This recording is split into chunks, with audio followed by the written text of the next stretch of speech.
Magandang hapon. Welcome sa Lotto Result Today PH.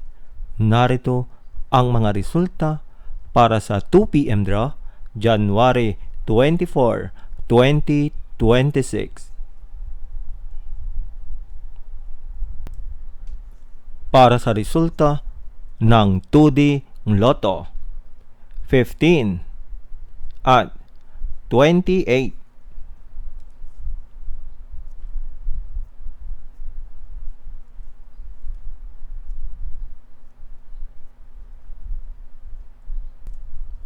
Para sa resulta ng 3D Lotto, 1, 4, at 2.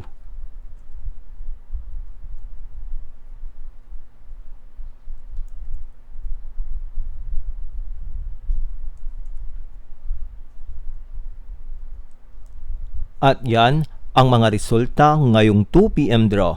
Para lagi kang updated sa mga Lotto draw result, mag-like and subscribe. Maraming salamat po sa panunood.